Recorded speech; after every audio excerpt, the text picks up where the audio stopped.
Bueno, esta exposición retorna a los análisis de coyuntura, a los análisis de los espesores de la coyuntura o a los análisis de los espesores en la coyuntura. Bueno, esta vez vamos a hacer un análisis, más que de la coyuntura, de las apreciaciones ideológicas en el contexto de la coyuntura. Vamos a hablar de la filosofía gamonal, persistente, hiperviviente, anacrónica, pero actualizada de una manera rezagada, puesto que hablar de filosofía gamonal ya es, en cierto sentido, una metáfora. Como una vez hablé de la crítica de la razón cortesana, aludiendo a un filósofo conservador, que ya a estas alturas ha resultado un filósofo ultraconservador. Pero ¿por qué es importante esto? Porque es importante mostrar cómo se evidencian los prejuicios más anquilosados de una casta gamonal que, a pesar de haber perdido sus tierras con reforma agraria,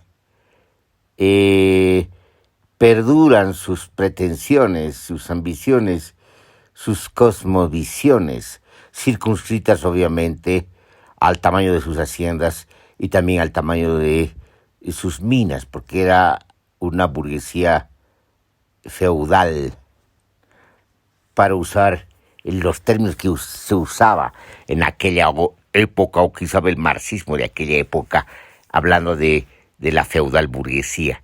Obviamente son términos duros, muy discutibles, pero los usamos en términos y en el sentido de su ilustración. Pero aquí lo que nos interesa fundamentalmente no es tanto la caracterización o discutir la caracterización de ese marxismo del siglo XX en Bolivia, sino lo que nos interesa fundamentalmente es caracterizar pues esta ideología gamonal persistente, que en el caso singular de un señor filósofo conservador o ultraconservador, como hemos dicho, termina siendo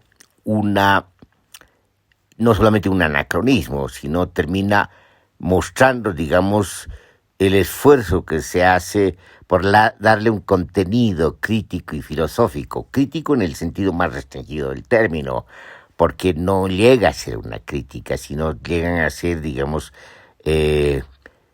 interpelaciones desde la perspectiva conservadora sobre acontecimientos políticos o sobre contrincantes políticos o sobre, digamos, referentes políticos que consideran que son o populistas o neopopulistas o socialistas o izquierdistas, que son los fantasmas, pues, que recorren la mentalidad de la ideología gamonal. Somos conscientes de que el término gamonalismo, que es un término que ha sido conceptualizado, aunque obviamente tiene una tradición semántica más larga, pero ha sido conceptualizado por José Carlos Mariátegui. Y José Carlos Mariátegui lo que ha hecho es fundamentalmente conceptualizar una apreciación popular sobre la casta terrateniente, que es heredera del colonialismo y por lo tanto pervive en la colonialidad, en las sociedades postcoloniales. Y en ese sentido lo que hace José Carlos Mariátegui fundamentalmente es conceptualizar, y a partir de esa conceptualización de lo que es en términos de estructura de clase y de estructura de prejuicios, es decir, de estructura ideológica, la casta gamonal, que ya no solamente caracteriza a los terratenientes, sino caracteriza hoy en día a la propia burguesía que ha conservado los propios prejuicios de la casta terrateniente colonial. Entonces, lo que sorprende es de que esto no solamente haya pervivido y perdurado a pesar de los ciclos que se han vivido y los acontecimientos políticos que se han vivido en la región andino-amazónica, diríamos. Sino lo que llama la atención es de que haya la pretensión de adquirir y de tener una tonalidad aparentemente filosófica.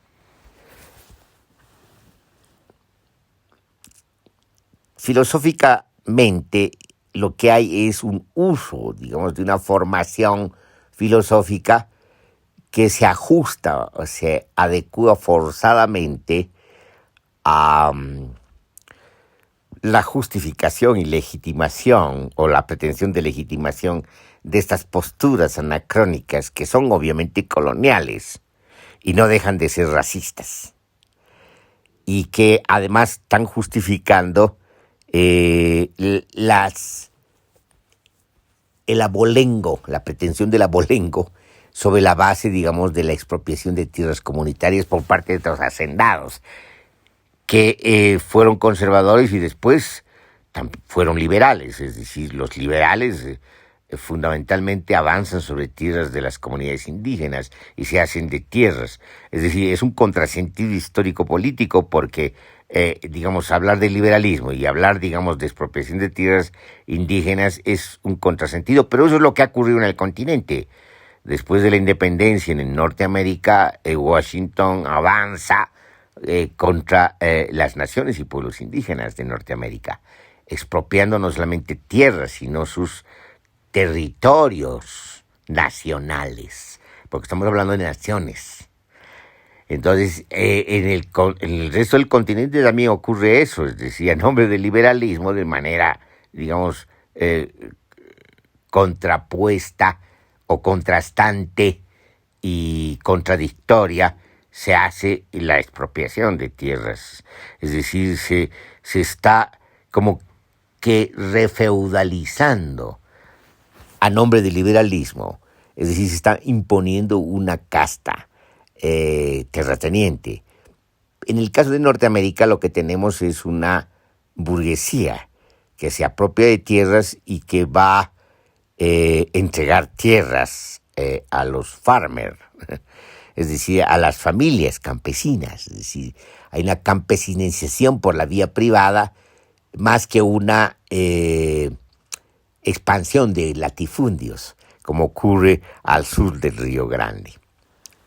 Entonces, ¿qué tenemos? Tenemos precisamente eso, tenemos que se llama en los hechos una expropiación paradójicamente feudal a nombre del liberalismo y una justificación, un esfuerzo de justificación, un esfuerzo de legitimación, es decir, una ideologización de esta expropiación, de esta violencia, que es la continuidad de la conquista, son lo que hemos llamado las olas de conquista. Son olas de conquista y olas de colonización, es decir, es como si no se terminara la conquista y no se terminara la colonización, el eterno retorno a la conquista y el eterno retorno a la colonización. Eso es lo que expresa en el fondo, en esencia, esta ideología gamonal, que ahora en Bolivia se expresa de manera anacrónica y sorprendente en un filósofo. Obviamente en un filósofo que tiene formación académica, pero además un filósofo que usa su formación académica para justificar, para investir prejuicios anclados, prejuicios vernaculares de una casta ya desaparecida de terratenientes en Bolivia.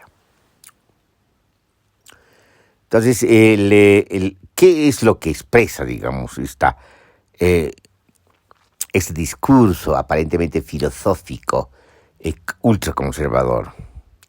Primero, lo que expresa en términos histórico-políticos es un rezago. Es decir, aquí hubo una revolución de 1952 una revolución nacional popular que constituye, en términos no solamente jurídico-políticos, sino en términos políticos, en términos de la materialidad institucional, un Estado-nación. Les guste o no les guste, es decir, independientemente de las posiciones que tomemos sobre el Estado que se conforma, aquí lo que se ha dado precisamente es una revolución que instituye y constituye un Estado-nación. Es decir, los hechos políticos como la nacionalización de las minas, la reforma agraria, la reforma educativa y el voto universal están teniendo consecuencias materiales en la constitución y en la estructuración de un Estado-nación. Entonces, los terratenientes, la Casa Terrateniente, una minoría liberal que ha desconocido a las mayorías indígenas, que ha desconocido las elecciones del 51, que eran elecciones de hombres, ¿no? Y de una minoría propietaria, privada e ilustrada, a pesar de estas situaciones, de estas restricciones, pierden las elecciones los terratenientes, los partidos de los terratenientes, entre ellos también los partidos liberales y republicanos, pierden las elecciones y frente a la victoria del movimiento del nacionalismo revolucionario, lo que hacen es un golpe, acudir a un golpe de Estado. Es decir, se da el poder a un triunvirato. Mamerto Ollagüetia, el presidente, pasa el poder a un triunvirato desconociendo las elecciones ganadas por el MNR. Entonces, fíjense, lo que hay aquí precisamente es no solamente un anacronismo, sino un anacronismo desorbitado en el sentido de que se pretende desconocer las consecuencias histórico-políticas y materiales sociales, materiales histórico-políticas de la Revolución del 52. Es decir, es como si no hubiera ocurrido. Entonces, lo primero que hace este señor es precisamente defender, por ejemplo, lo que él llama levantamiento contra el gobierno de Villarroel, el 46, que es un levantamiento oligárquico, pero además que le da al contenido popular el PID, en una suerte grotesca de imitación de un frente antifascista, porque se lo va a caracterizar como si fuera fascista o nazista Villarroel. Es decir, una oligarquía que está defendiendo sus intereses, está defendiendo, digamos, los bajos impuestos, las bajas regalías que dejan al Estado y las grandes riquezas que se llevan y que forman una burguesía que va a adquirir connotaciones mundiales, como en el caso de Patiño. Entonces, lo que están defendiendo precisamente es eso. Es decir, están defendiendo un escamoteo de parte de un superestado minero contra el propio Estado boliviano. Es decir, ese anacronismo es desorbitante porque en todo caso, en términos del sentido común, no se justificaría. Es decir, ni siquiera tienen el rubor de ocultar, digamos, estas pretensiones gamonales y mostrarlas abiertamente, pretendiendo de que este es un levantamiento, además que es un levantamiento que es parecido al levantamiento del 2019 contra la manipulación, la usurpación del gobierno de Evo Morales respecto al referéndum. Es decir, nada más alocado que eso. ¿Por qué alocado? Porque es un desconocimiento de las dinámicas moleculares sociales, de lo que ha ocurrido desde las primeras resistencias al gobierno de Evo Morales, que tienen que ver con el gasolinazo, después con el TIB, después van a tener que ver con el levantamiento respecto a la pretendida ley del Código Penal, es decir, y después viene lo que se viene, es decir, la defensa del voto y del referéndum, y después la defensa de la Amazonía y la Chiquitanía, es decir, son varios sectores, varios desplazamientos y despliegues que se dan como resistencia al gobierno de Evo Morales Ayma. Pero este señor se atreve a decir de que es un levantamiento parecido al 46, es decir, un levantamiento oligárquico y pirista, es decir, nada más descolocado, nada más forzado. Es decir, ahí no hay seriedad, pues, académica. Lo que hay es una pose académica, pero diciendo sandeces, porque aquí se dicen sandeces histórico-políticas. Ese es el problema. Entonces, aquí lo que tenemos que tratar, más que de calificar, digamos, lo que termina siendo este discurso, lo que termina siendo esencialmente este discurso, ¿no ves? Es una sandez, esta pretensión totalmente indemostrable empíricamente, ¿no ves? Lo que nos interesa es por qué se da este fenómeno singular, por qué se da este fenómeno de una pretendida teoría y filosofía gamonal persistente. ¿Por qué? ¿Por qué en pleno siglo XXI?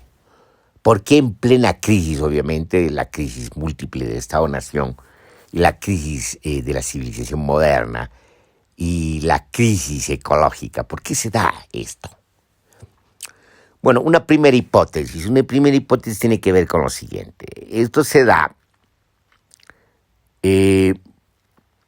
porque, digamos, se dan las circunstancias muy particulares de que un señor, ¿no?, con pretensiones aristocráticas, porque tiene un título, además que se ha comprado en Buenos Aires, un título de nobleza, con pretensiones aristocráticas, tenga una formación académica muy conservadora, del lado más bien conservador y derechista de la Escuela de Frankfurt, y trate de, digamos, de darle un giro filosófico a estas pretensiones anacrónicas, aristocráticas y gamonales, ¿no?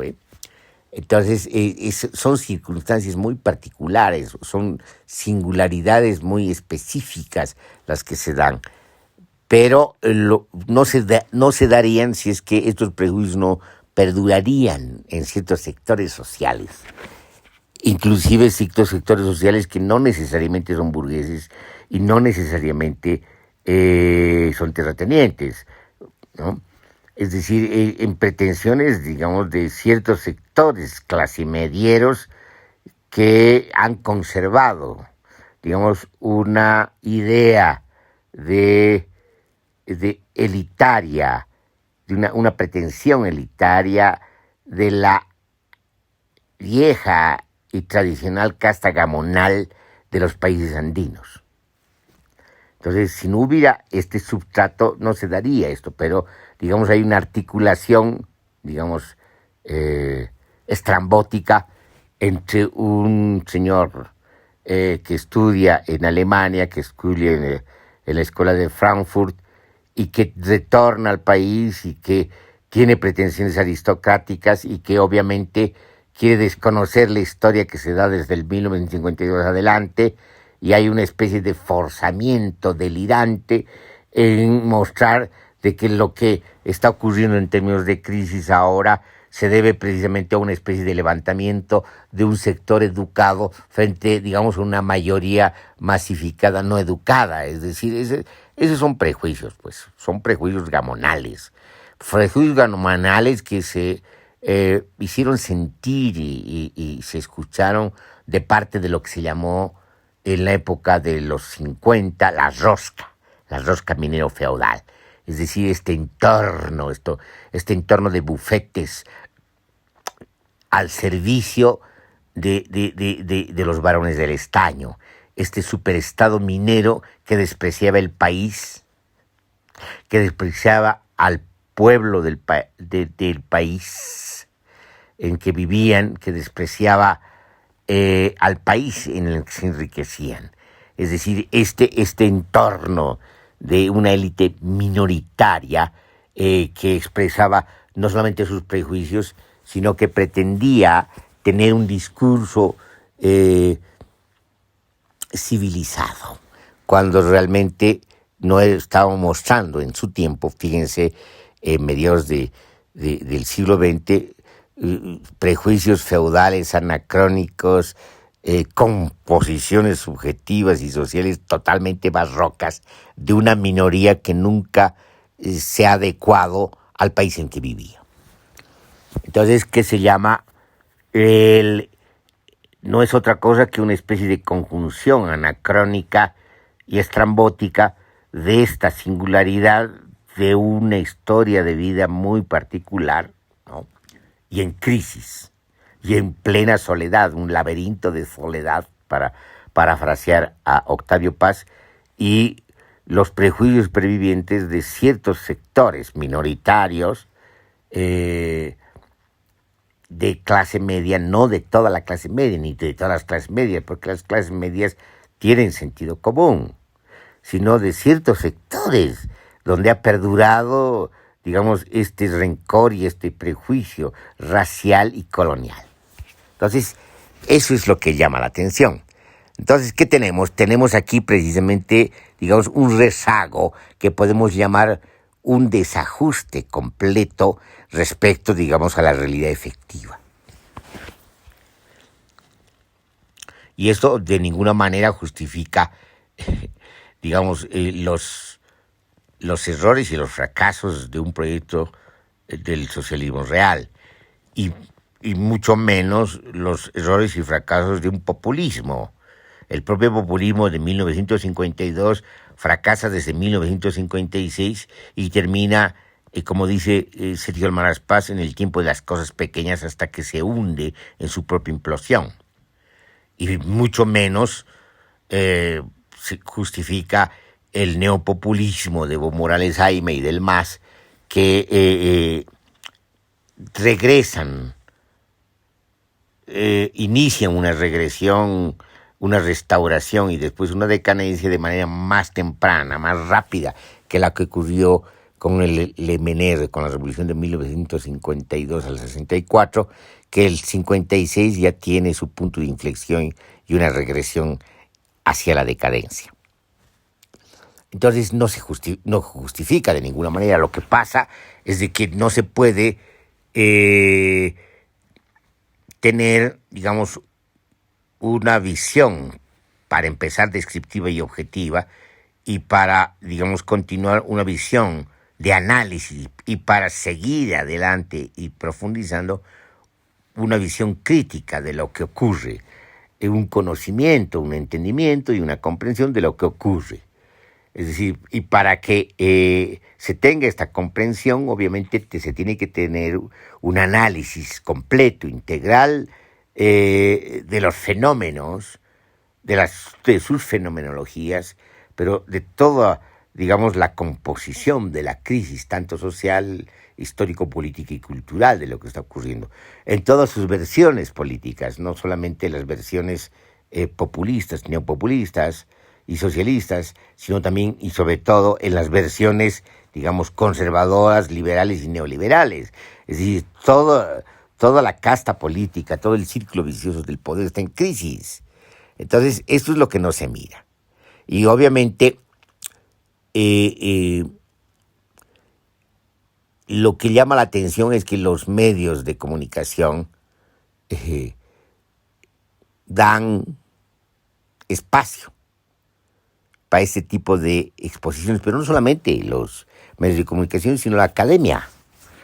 Eso no está mal, de ninguna manera, porque, digamos, en aras y a nombre de la libertad de expresión, no está de más, no está mal, está muy bien que se dé todo esto, pero lo que llama la atención es de que se presente esto como si fuera una especie de aporte académico, un aporte intelectual, cuando no lo es. No es ni aporte académico, ni aporte investigativo, ni aporte intelectual. Sencillamente es un rezago, es un rumiar en cuatro estómagos de los prejuicios gamonales. Entonces, eso es lo que llama la atención. Entonces, ¿por qué nos interesa esto? No tanto para, digamos, decapitar, ¿no ve?, al filósofo gamonal, sino de lo que se trata es de entender cómo se dan los fenómenos de la pervivencia de anacronismos vernaculares de una casta colonial. O sea, cómo se dan, cómo, digamos, se reviven estos prejuicios. ¿Y qué tiene que ver estas pervivencias con los propios rezagos ideológicos? Porque en realidad aquí habría que tener una discusión, porque la ideología es no solamente la máquina de la fetichización, sino que la ideología también es una máquina de la legitimación.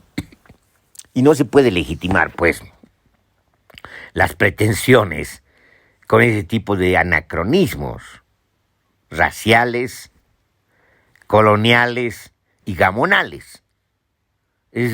No tiene asidero y no tiene, digamos, perspectiva. O sea, no solamente política, sino no tiene perspectiva académica, intelectual. Es decir, esto no tiene, entonces sencillamente es una especie de encaracolamiento en el propio delirio, en el propio laberinto de la soledad individual del filósofo y de ciertos sectores que todavía mantienen esos prejuicios, solo que no tienen la capacidad discursiva que tiene el filósofo. Bueno, esto es importante porque la próxima exposición va a tener que ver precisamente con estas pervivencias, no solamente de la filosofía gamonal o de la pretendida filosofía gamonal, sino va a tener que ver con un conjunto de pervivencias en una suerte de formación social, cultural, política barroca, que es la forma como caracterizamos a lo que ha ocurrido en este continente, que hemos llamado en una de nuestras exposiciones civilización barroca. Antes de terminar, es importante hacer una anotación más sobre el uso de modernidad. El campo configurante de la modernidad, que termina en el filósofo bastante restringido a un concepto bastante discutible y bastante abstracto. ¿Sí? ¿Qué entiende el filósofo gamonal por modernidad? Lo que se vislumbra y se puede entrever y se puede captar es que modernidad es el Estado liberal, digamos, es lo más claro.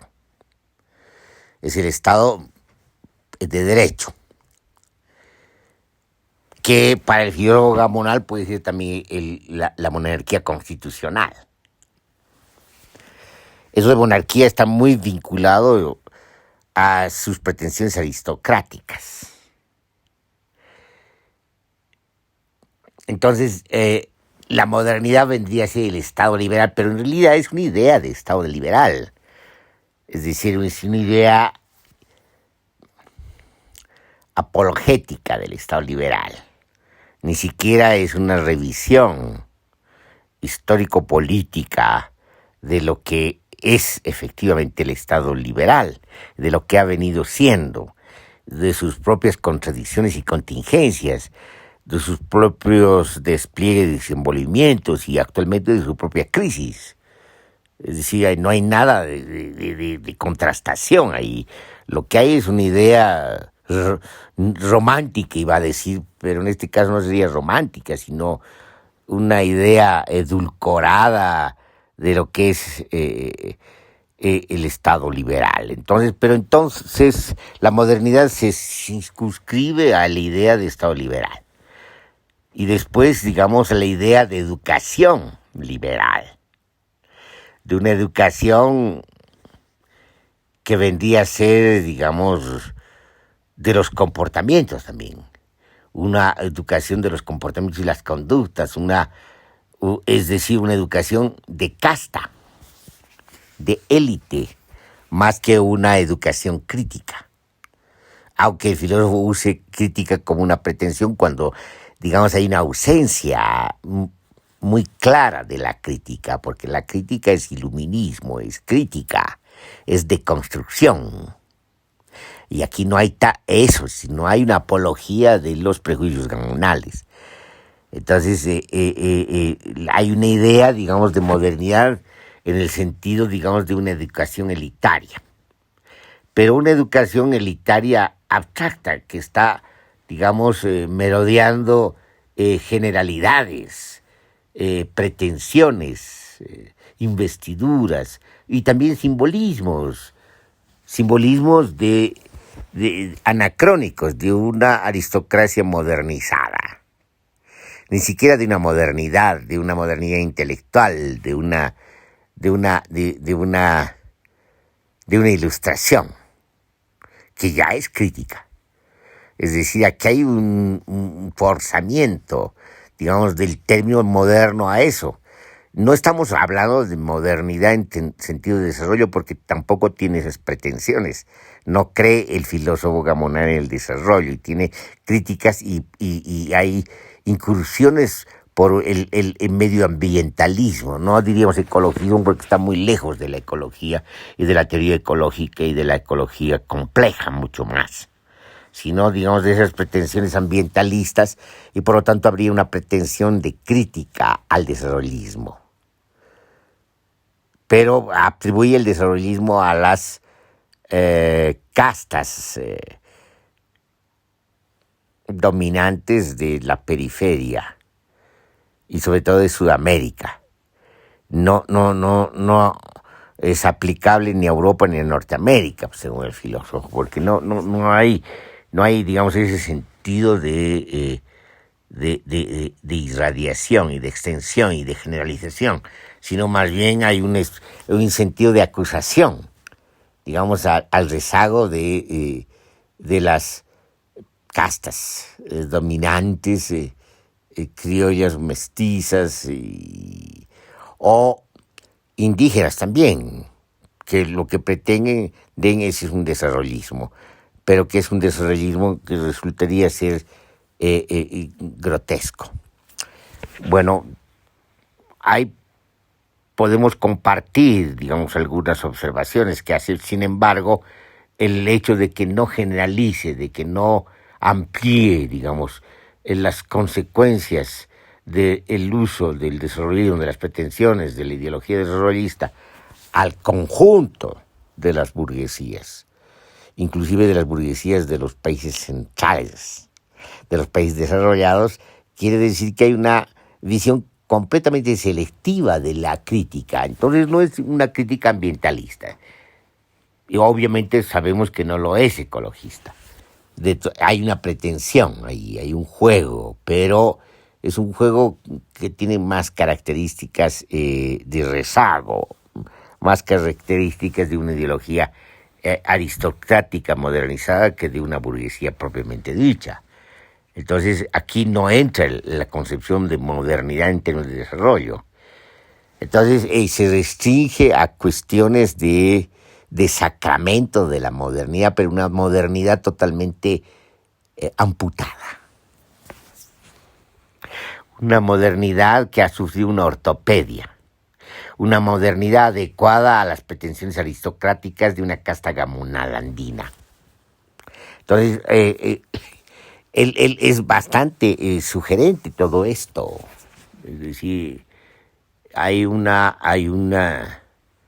delirio en todo esto.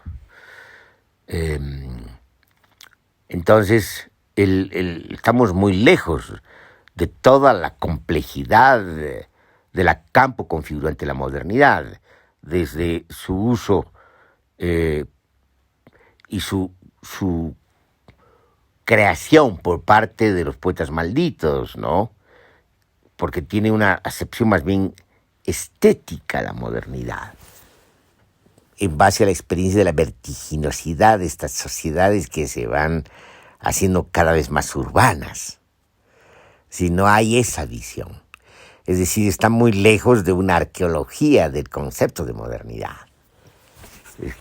Y a partir de esto, digamos, de cómo, digamos, el sentido estético va a deambular a connotaciones culturales y civilizatorias y va a restringirse a sus acepciones economicistas Y ahí entra obviamente esta visión del desarrollismo, es decir, el término de modernidad va a adquirir pues no solamente una polisemia, sino un enriquecimiento, va a tener una panorámica que puede ilustrarnos sobre las distintas acepciones y perspectivas de la modernidad. Pero aquí está ausente eso, aquí es bastante fofo el sentido de modernidad que usa el filósofo Gamonal. Entonces, y menos aún, digamos, en relación a la crítica de la modernidad, donde ya, digamos, hay una comprensión más integral de lo que es la modernidad y sobre todo de su etapa de crisis. Estamos muy lejos de todo eso y estamos mucho más lejos, obviamente, de una comprensión macrohistórica como la que tiene Peter Sloterdijk de lo que es la civilización moderna. Entonces es muy pobre el sentido de modernidad y se pretende con este concepto reducido, pobre, oponer la modernidad a lo premoderno. ¿Y qué sería lo premoderno? Serían, digamos, las masas no educadas. Es decir, es un discurso ideológico bastante, no solamente rezagado, sino bastante elemental, con pretensiones de discurso académico. Obviamente, que se llama, aquí también mostramos un síntoma de un delirio, de un laberinto de la soledad, de un encapsulamiento, de un encaracolamiento atroz, de un ensimismamiento en base a una especie de refugio académico que quiere olvidarse del mundo y del mundo efectivo y de la realidad efectiva. Entonces, eso es lo que llama la atención.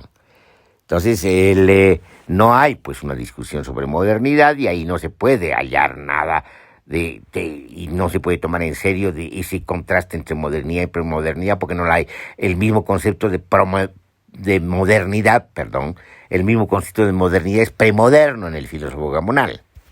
Entonces, lo decimos esto para mostrar precisamente los límites raudos de este discurso pretendidamente filosófico Gamonal. Entonces, con esta anotación terminaríamos nuestra exposición y obviamente anunciamos una secuencia porque es importante tratar las pervivencias ideológicas y las crisis ideológicas, siguiendo el curso de lo que decía Habermas en la crisis ideológica, sobre la crisis ideológica y sobre la crisis de legitimación en el capitalismo tardío. Aquí terminaremos esta exposición.